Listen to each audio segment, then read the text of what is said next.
Good morning. So you are going to be checking your work for the Unit 6 practice review that you did in class yesterday. This will help prepare you for next week's test. So make sure you get your review out and make corrections as necessary. So on the second slide here, you will see the different patterns of inheritance across the top. You needed to match the disorders at the bottom. So autosomal recessive would be cystic fibrosis, PKU, and Tay-Sachs, and all of them involve a process where they're missing an enzyme. So cystic fibrosis, they're missing an enzyme that helps break down mucus, and so that has to do with the lungs. PKU, they're missing an enzyme that breaks down phenylalanine, which you may remember is an amino acid. And in Tay-Sachs, they're also missing an enzyme. Autosomal dominant is Huntington's disease. The other things that we talked about were like free earlobes and widow's peak and things like that, but the only disorder we talked about was Huntington's. Codominance is sickle cell anemia is what we talked about. That's the one where they have normal red blood cells and they also have cells that sickle, so they look like little crescent moons. So that is sickle cell anemia.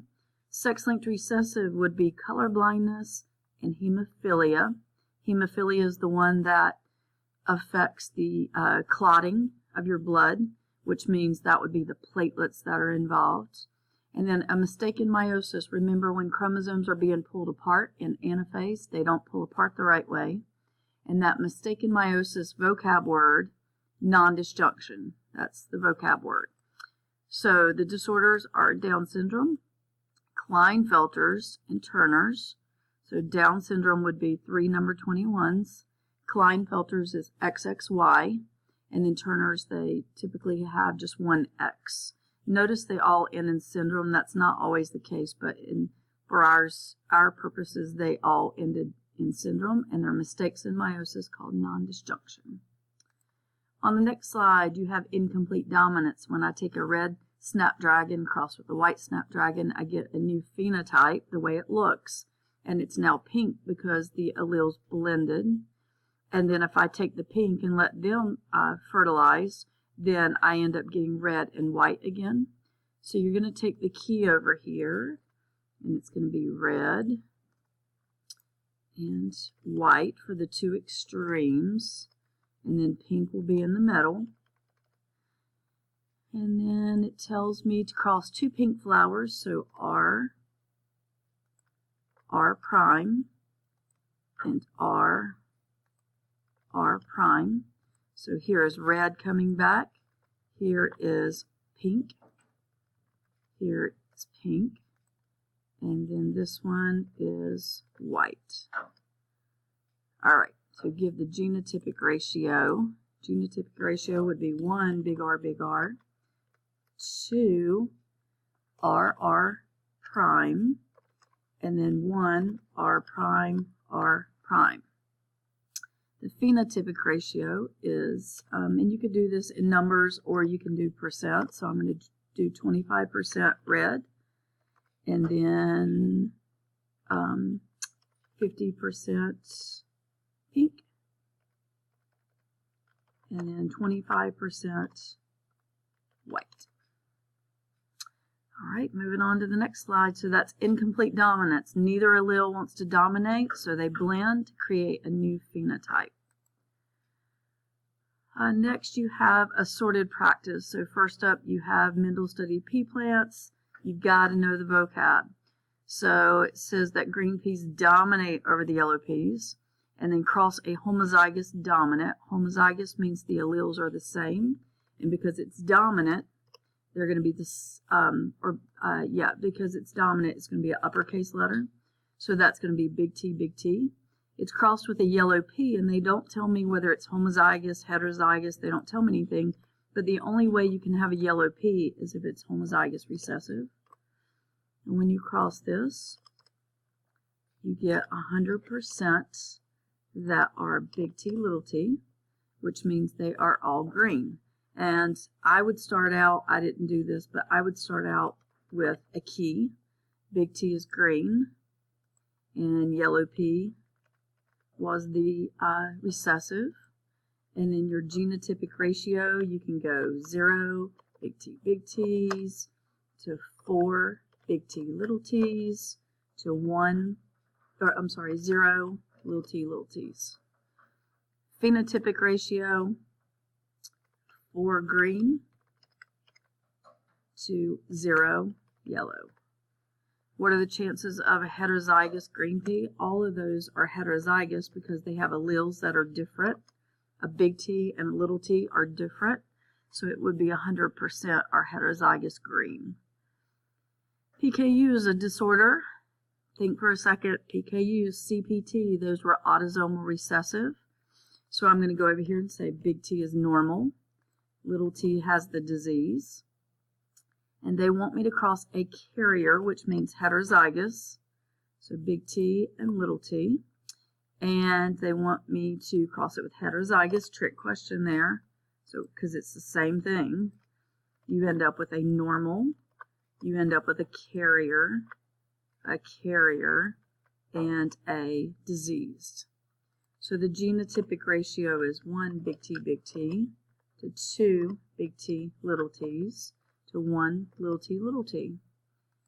And so that's going to be phenotypic ratio. You're going to have 1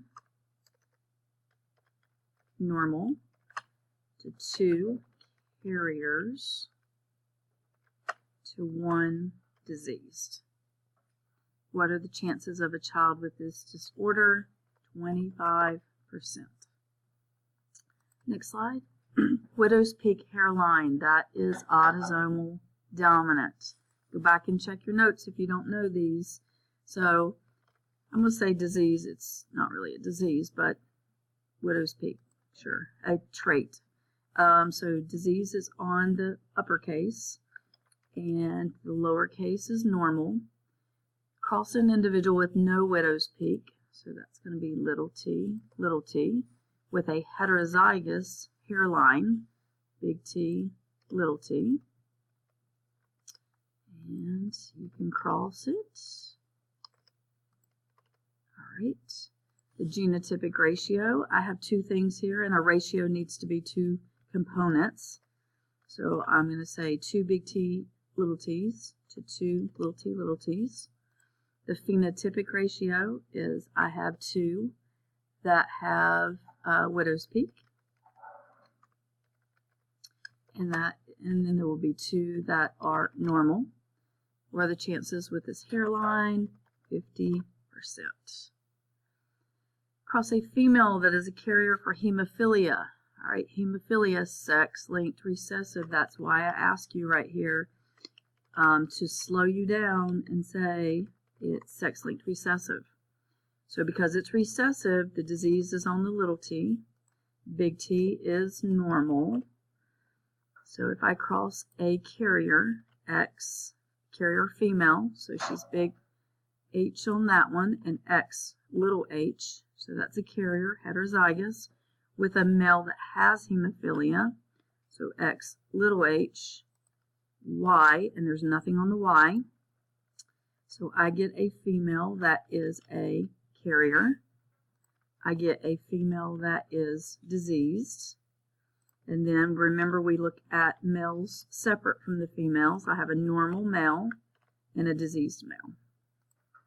So the genotypic ratio, I need to say females, 50%, look at them by themselves, carrier, to 50% disease. Then let's go males. The males, I have 50% that are diseased, and I have 50% that are normal. All right, and I actually, so when I ask the genotypic ratio, I combine that. So this is actually the phenotypic ratio. I'm not going to ask you the genotypic ratio. So how they look, this is the way they look. What type of cells are involved in this disorder? Remember, hemophilia, your blood will not clot correctly, so it's the platelets.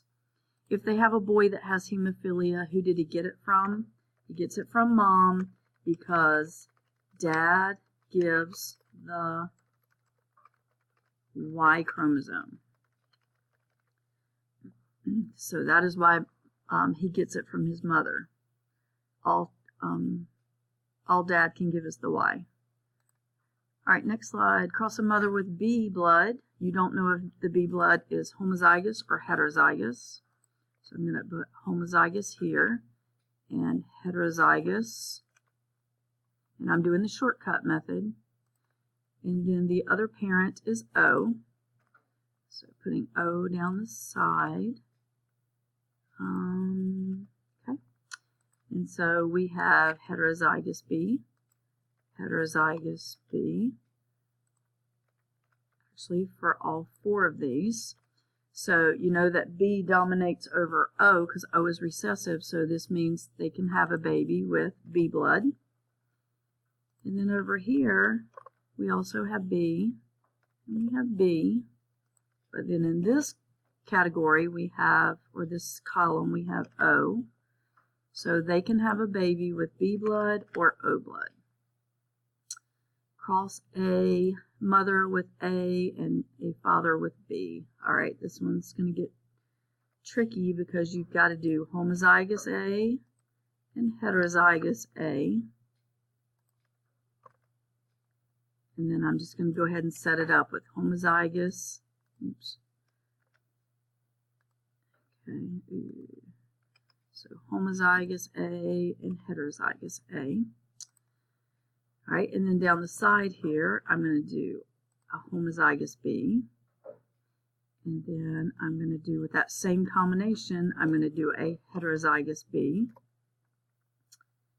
And then a homozygous B. And a heterozygous B. And you just want to make sure you have all 4 combinations.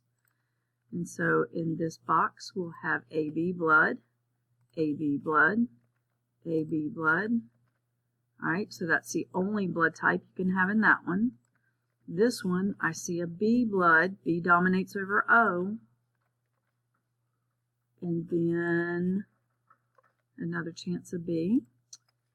And then AB, AB. And now I've got A blood showing up down here.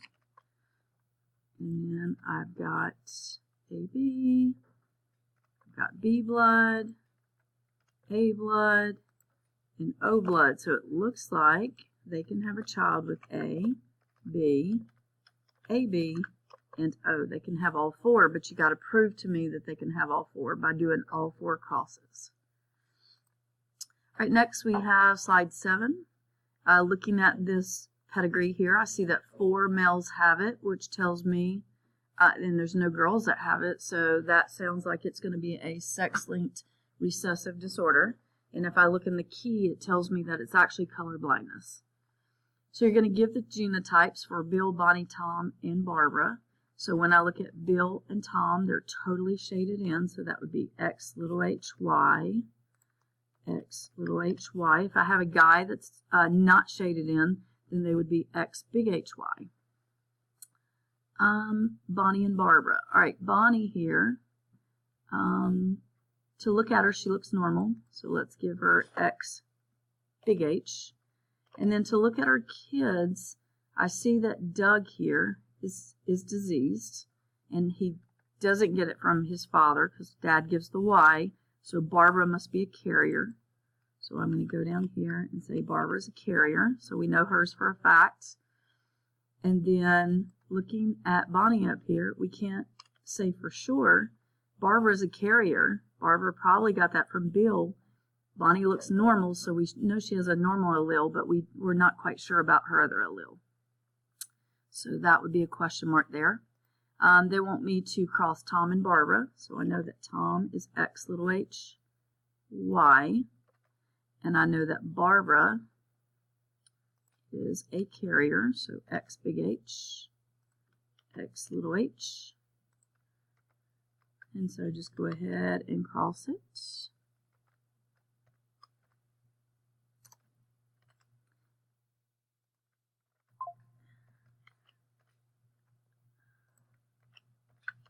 Okay.